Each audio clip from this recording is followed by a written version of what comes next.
Hello दोस्तों, मैं उमा शंकर, आपको अपना यूट्यूब चैनल ट्रिकी बाय विवेश गुप्ता में स्वागत है। दोस्तों, आज मैं झारखंड बोर्ड का 11th क्लास का जियोग्राफी भूगोल का बहुत ही इम्पोर्टेंट क्वेश्चन लेकर आया हूं। जैसा कि आपको मालूम है, टर्म 2 का एग्ज़ाम 14/7/2022 को होने वाला है, इसीलिए मैंने आप के लिए बहुत ही इम्पोर्टेंट क्वेश्चन लेकर आया हूं। जैसा कि यहाँ देख रहे हैं, यह क्लास 11th का है, ज्योग्राफी सब्जेक्ट है, जिसका एग्ज़ाम 14/7/2022 को होने वाला है। उसके लिए मैंने अपने गेसिंग से VVI objective question with answer लेकर आया हूं, इसीलिए इस चैनल को सब्सक्राइब करना नहीं भूलेंगे दोस्तों। तो आज मैं आप लोगों को यहाँ पर अति लघु उत्तरीय प्रश्न बताने वाला हूं, जो आपको एग्ज़ाम में महत्वपूर्ण है, इसीलिए इसे लास्ट तक ज़रूर से ज़रूर देखें और अपने दोस्तों को भी देखने के लिए प्रेरित करें। जैसा कि आपको मालूम है कि अति लघु उत्तरीय प्रश्न में 7 क्वेश्चन रहेंगे, जिनमें से आपको 5 क्वेश्चन को हर हालत में बनाना है। प्रत्येक क्वेश्चन 1 नंबर के होंगे, इस तरह से आपको मालूम होना चाहिए। तो चलिए आज हम लोग देखते हैं। पहला क्वेश्चन है, विश्व में सर्वाधिक गहरे सागरीय गत का क्या नाम है? तो इसका आंसर हो जाएगा मारियान गत विश्व का सबसे गहरा महासागरीय गत है। इसके बाद क्वेश्चन होता है, लोकतक झील किस राज्य में स्थित है? तो लोकतक झील भारत के पूर्वांचल भाग में स्थित मणिपुर राज्य की झील है, अर्थात मणिपुर राज्य में स्थित है। इसके बाद अगला क्वेश्चन है, भारत का एकमात्र जीवित सक्रिय ज्वालामुखी कहाँ स्थित है?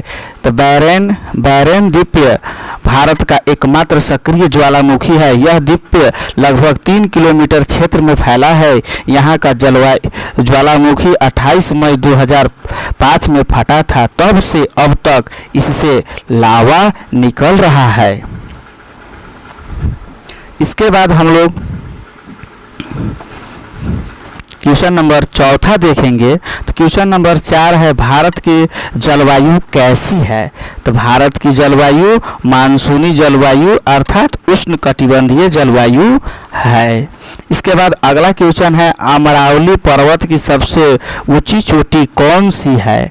अर्थात अमरावती की सर्वोच्चतम पर्वत शिखर गुरु शिखर है, जो माउंटेन आबू में है।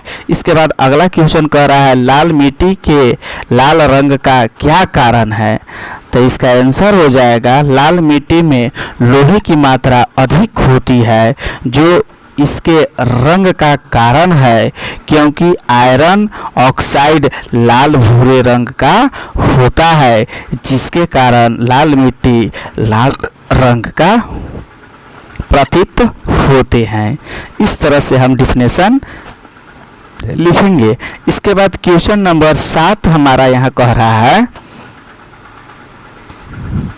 क्वेश्चन 7 कह रहा है, महाराष्ट्र में पश्चिम घाट को क्या कहा जाता है?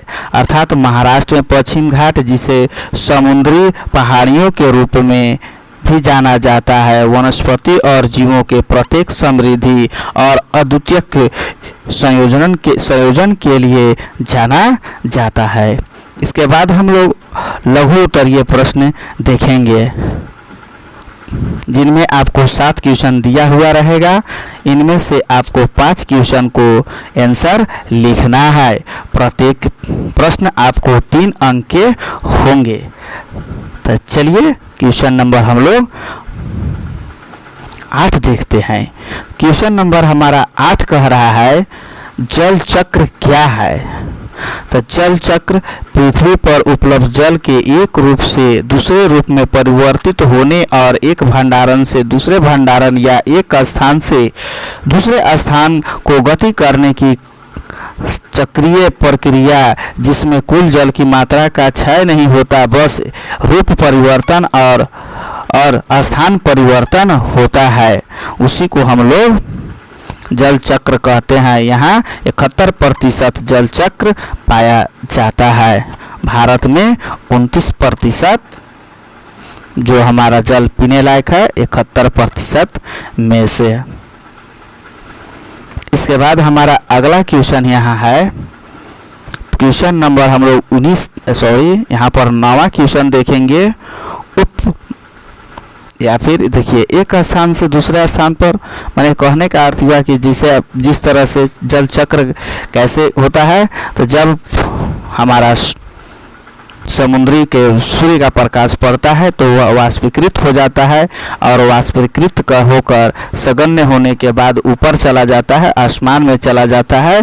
फिर जब मौसम ठंडा होता है तो उसके कारण फिर पुनः वहीं से गिर जाता है, संघनन होकर भारी होकर गिर जाता है, जिसी को हम लोग जल चक्र कहते हैं। इस तरह से भी आप लिख सकते हैं। इसके बाद अगला क्वेश्चन 9 हमारा कह रहा है उपमहाद्वीप किसे कहते हैं? भारतीय उपमहाद्वीप में सम्मिलित देशों के नाम लिखिए। तो उपमहाद्वीप एक विशाल स्वतंत्र भौगोलिक इकाई होता है जो मुख्य महाद्वीपों से बिल्कुल अलग होता है। इसकी विशालता के कारण इसकी सांस्कृतिक, सामाजिक एवं आर्थिक स्वरूपों में विभिन्नताएं पाई जाती है। इस भूभाग की सीमाएं विभिन्न स्थलाकृतियों द्वारा बनाई जाती है जो इसे सीमावर्ती प्रदेशों से पृथक करते हैं। भारतीय उपमहाद्वीप में पाकिस्तान, नेपाल, भूटान, बांग्लादेश और भारत शामिल है। इस तरह से हम इसका डिफाइन अर्थात डिफिनेशन लिख सकते हैं। इसके बाद अगला क्वेश्चन करता है भारतीय मानसून की 3 विशेषताओं को लिखिए। तो इसका आंसर हो जाएगा भारतीय मानसून की 3 विशेषताएं, अर्थात क्या क्या है 3 विशेषताएं, उसके बारे में यहाँ पर आपको लिखना है। तो नंबर 1 में हो जाएगा दक्षिणी पश्चिमी मानसून से होने वाली वर्षा मौसमी होती है। नंबर 2 हो जाएगा मानसूनी वर्षा उच्चावक्ष एवं भू आकृति द्वारा निर्धारित होती है। नंबर 3 हो जाएगा समुद्र से बढ़ती दूरी के साथ मानसून वर्षा की मात्रा घटती है। नंबर 4 हो जाएगा मानसून वर्षा की मात्रा स्थानिक वितरण असमान पाया जाता है। नंबर 5 हो जाएगा मानसून वर्षा ग्रीष्मकाल में होती है। नंबर 6 हो जाएगा मानसूनी वर्षा भारतीय कृषक के लिए महत्वपूर्ण है। और नंबर 7 हो जाएगा मानसूनी वर्षा भारत के बड़े क्षेत्रों में होती है। इस तरह से हम लोग यहाँ विशेषता बता सकते हैं। मानसून की ये सब विशेषताएं का वर्णन किया गया है। इनमें से आप 5 भी का आंसर भी लिख दीजिएगा तो बहुत ही अच्छा है। इसके बाद अगला क्वेश्चन हम लोग देखते हैं। तो अगला क्वेश्चन हमारा कह रहा है भारतीय नदियों को प्रदूषित होने के 3 कारण बताएं, अर्थात किस कारण से हमारे भारत की नदियां प्रदूषित हो रहा है उसके बारे में हम लोग को यहाँ बताना है। तो चलिए यहाँ उत्तर हो जाएगा भारतीय नदियों को प्रदूषित होने के 3 कारण निम्न प्रकार से है। किस कारण से प्रदूषित होता है अर्थात प्रदूषित होता है उसके बारे में। पहला 1 औद्योगिकरण, अपशिष्ट रसायनों के मिश्रणों और भारी वस्तुओं को नदी में पानी में छोड़ देना। अर्थात कहने का अर्थ यह हुआ कि जो उद्योग धंधों से निकलने वाला अपशिष्ट पदार्थों को जिसका प्रवाह नदियों में कर दिया जाता है, जिससे नदी की पानी दूषित हो जाती है, खराब हो जाती है। कोई भी रासायनिक केमिकल, कोई भी अपशिष्ट पदार्थ, बेकार वाले वस्तु को नदी में बढ़ाने से ही यह प्रदूषित हो जाता है। इसके बाद दूसरा का पॉइंट होता है कृषि अपशिष्ट रासायनिक उर्वरक और कृषि में कीटनाशक भी नदी को प्रभावित करती है। अर्थात कृषि के उपज के लिए जो हम लोग उर्वरक, रासायनिक, कृषि कीट मारने वाला दवाइयों का उपयोग करते हैं, जिससे भी नदी को प्रभावित कर सकती है अर्थात होती है। इसके बाद हमारा तीसरा का पॉइंट कहता है प्राकृतिक वर्षा भी, तीसरा का पॉइंट है प्राकृतिक वर्षा भी प्रदूषण साथ लेकर आती है, क्योंकि यह प्रदूषण हवा के साथ गिरती है। अर्थात प्राकृतिक वर्षा भी प्रदूषण साथ लेकर आती है। हाँ सही बात है, वायु प्रदूषण के कारण भी होता है, हवा के साथ जो प्रदूषित लाता है जिससे भी नदी प्रदूषित हो जाती है। अर्थात जो कचरा को नदी में डाल देती है तो किसके कारण होती है? हवा के कारण होती है। इसके बाद अगला क्वेश्चन हमारा कहता है तमिलनाडु के तटीय प्रदेशों में जाड़े के मौसम में अधिक वर्षा क्यों होती है? तो किस कारण से वहां पर वर्षा होती है उसके बारे में आपको यहाँ बताना है। तो उत्तर हो जाएगा तमिलनाडु तट पर शीत ऋतु में अधिक वर्षा होती है, क्योंकि सर्दियों के समय देश में उत्तर पूर्वी व्यापारिक पवनें समुद्र की ओर बहती है, इसीलिए देश का अधिकांश क्षेत्र में शुष्क मौसम होती है। तमिलनाडु का तट अधिकतम वर्षा इन्हीं पवनों से प्राप्त करता है, क्योंकि वहाँ पर ये पवनें समुद्र से स्थल की ओर बहती है। इस तरह से लिख सकते हैं। इसके बाद हम लोग क्वेश्चन नंबर 13 देखते हैं। हिंद महासागर के शीर्ष पर स्थित भारत की केंद्रीय स्थिति क्यों महत्वपूर्ण है, इसके बारे में हम लोग को बताना है कि किस कारण से महत्वपूर्ण है। तो इसका आंसर हो जाएगा, हिंद महासागर के शीर्ष पर भारत की स्थिति केंद्रीय है। भारत को इस स्थिति का प्राचीन काल से ही लाभ प्राप्त होता रहा है। इस स्थिति के कारण भारत के जल मार्ग द्वारा पूर्व अफ्रीका, पश्चिमी एशिया, दक्षिणी तथा दक्षिणी पूर्वी एशिया और पूर्वी एशिया के देशों में पहुंचा जा सकता है। इसीलिए यह स्थिति भारत के लिए अत्यधिक महत्वपूर्ण है। इस तरह से हम लोग लिख सकते हैं। इसके बाद हमारा क्वेश्चन नंबर 14 हो जाएगा, पश्चिमी तटीय मैदान पर डेल्टा क्यों नहीं है। तो इसका आंसर हो जाएगा, भारत के पश्चिमी भागों में बहने वाली नदियों की ढाल अधिक तीव्र होती है, जिसके कारण ये नदियां अपने मुहाने पर अनेक भागों में न बहकर एक ही भाग में अर्थात बहती है। अर्थात ये नदियां डेल्टा न बनाकर ज्वारनद मुख का निर्माण करती है, जबकि डेल्टा के निर्माण के लिए मुहाने के पास नदी का वेग अत्यंत मंद होना चाहिए। यही कारण है कि पश्चिमी तटीय नदी पर कोई भी डेल्टा नहीं है। इस तरह से हम लोग यहाँ पर लिख देंगे कि किस कारण से पश्चिमी तटीय मैदान पर डेल्टा नहीं है। इस तरह से हम लोग बता देंगे। इसके बाद हम लोग आगे देखते हैं दीर्घ उत्तरीय प्रश्न। दीर्घ उत्तरीय प्रश्न से रिलेटेड आपको 5 क्वेश्चन इसमें दिया हुआ रहेगा, जिनमें से आपको 3 क्वेश्चन का हल करना है और प्रत्येक क्वेश्चन 5 अंक के होंगे, अर्थात 5 तिहाई 15 अंक के आपको क्वेश्चन यहाँ रहेगा 3 गो। तो चलिए हम लोग क्वेश्चन नंबर 15 देखते हैं। तो 15 में कह रहा है, मृदा अपरदन के प्रमुख कारण एवं इस समस्या से निपटने के उपाय बताइए। तो सबसे पहले हम लोग मृदा के कारण क्या है उसके बारे में हम लोग विस्तार से जानते हैं। तो चलिए यहाँ पर उत्तर हो जाएगा, मृदा अपरदन के निम्नलिखित कारण है।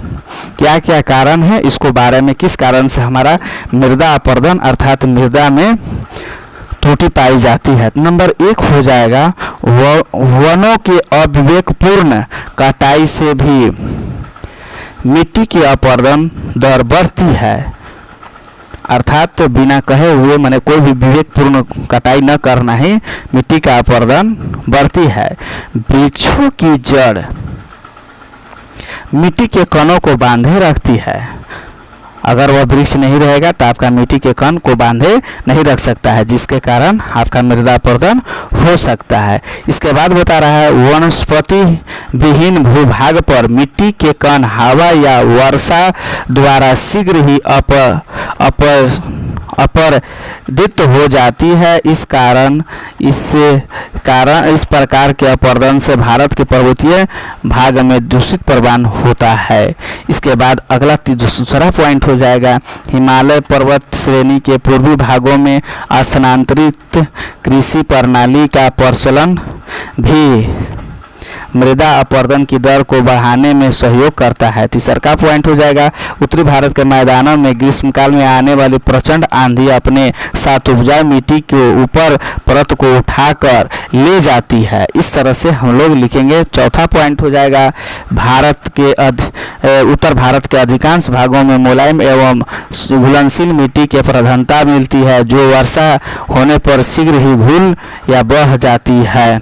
इसके बाद 5वां पॉइंट हो जाएगा, उत्तर भारत की नदियों में वर्षा काल में प्रायः बाढ़ आ जाती है, जिसके कारण समीपवर्ती भूमि की मिट्टी की ऊपरी परत पानी के साथ शीघ्र ही बह जाती है। वस्तुतः भारत में काल वर्ष में तीव्र गति होने से जलीय मृदा अपरदन को नियंत्रित करने के लिए न तो सघन वन आवरण है और न ही पर्याप्त संख्या में गहरे एवं विस्तृत जलाशय। इसके बाद 6ठा पॉइंट हो जाएगा, भारत के अधिकांश भागों में होने वाले अति पशुचारण से भी मृदा अपरदन की दर बढ़ जाती है। पर्वतीय ढलानों पर अनियमित पशुचारण से मृदा अपरदन की गंभीर समस्या उत्पन्न हो जाती है।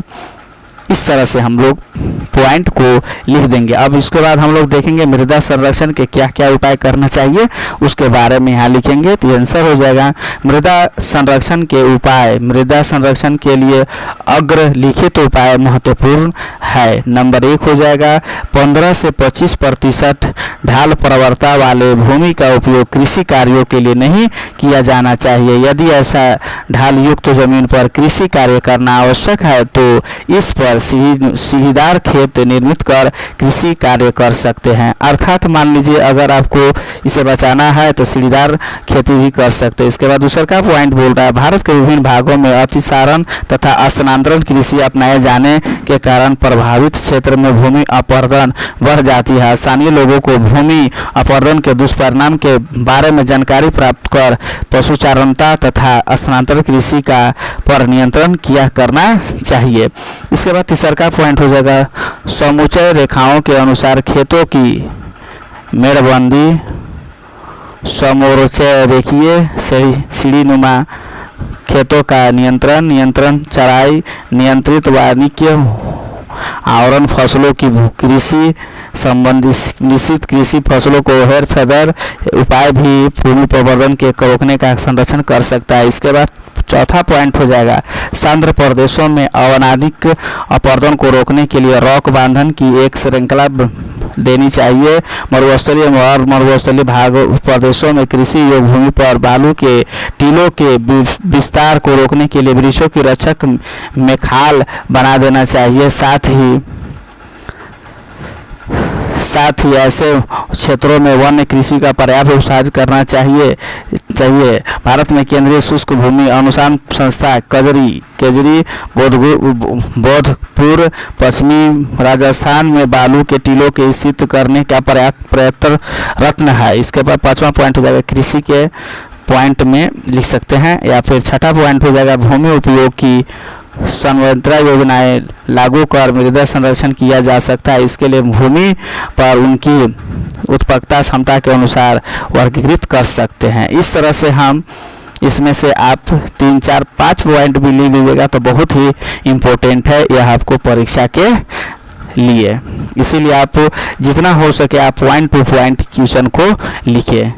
इसके बाद अगला क्वेश्चन हमारा करता है भारतीय किसान के लिए मानसून एक जुआ है, व्याख्या कीजिए। तो इसका आंसर हो जाएगा भारतीय कृषि मानसून वर्षा द्वारा निर्धारित होती है। मानसून वर्षा समय पर प्रारंभ हो जाती है तो फसलों की बुआई समय पर हो जाती है तथा उत्पादन अच्छा होता है। लेकिन मानसून से होने वाले वर्षा अनियमित, अनिश्चित एवं अनियमित होती है।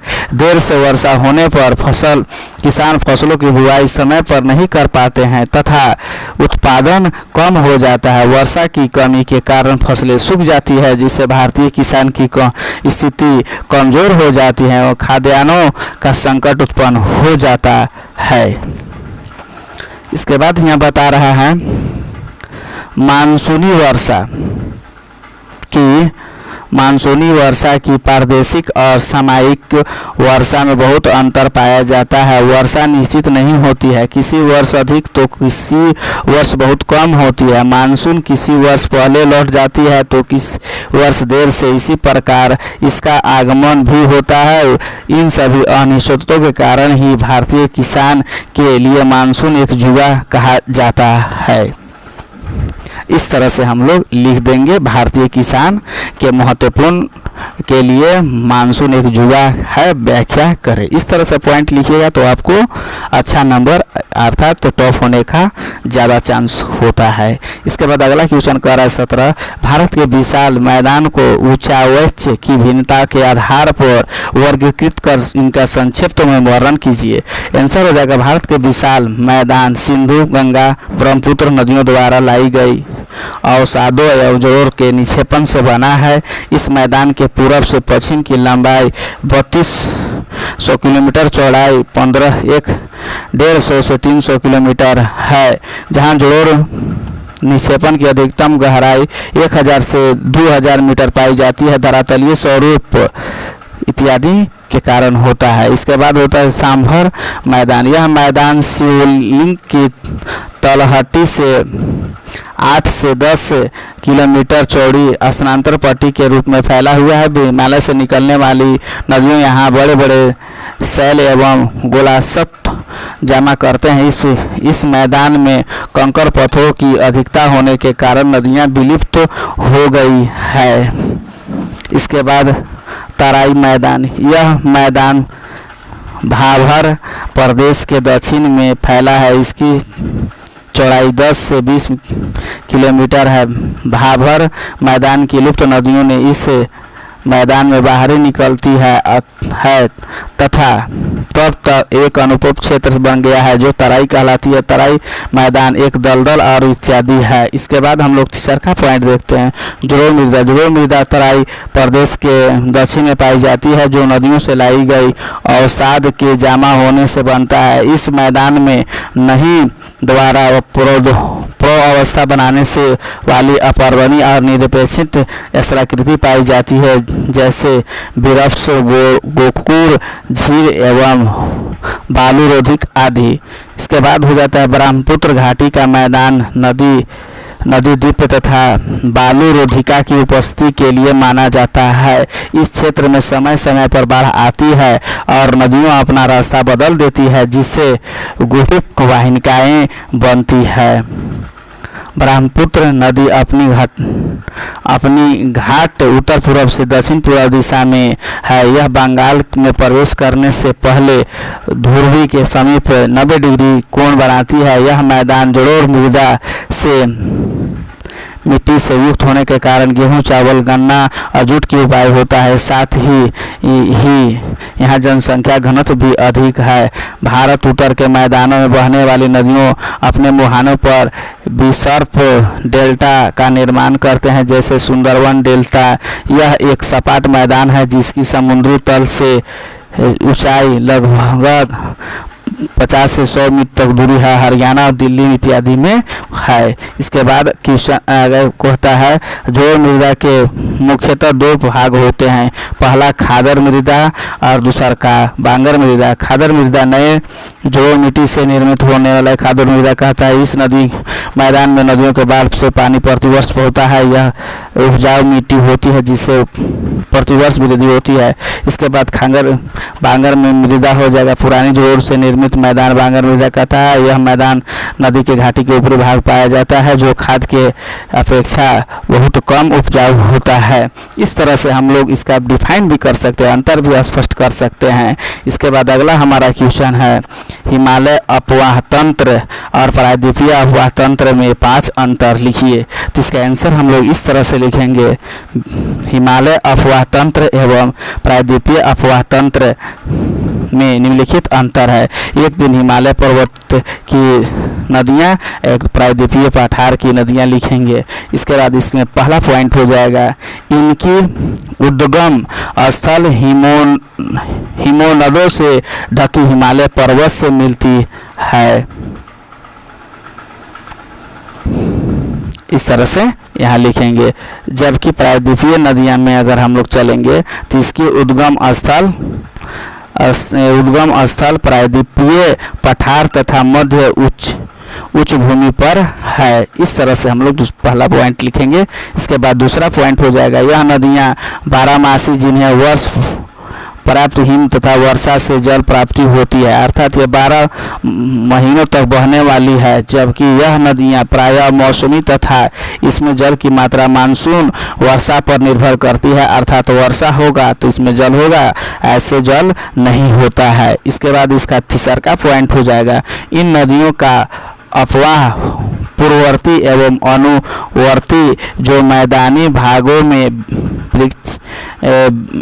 वृक्षाकार प्रतिरूप प्राप्त होती है। इसके बाद तीसरा इसका पॉइंट हो जाएगा यह नदियाँ आरोपित वर्णित होती है।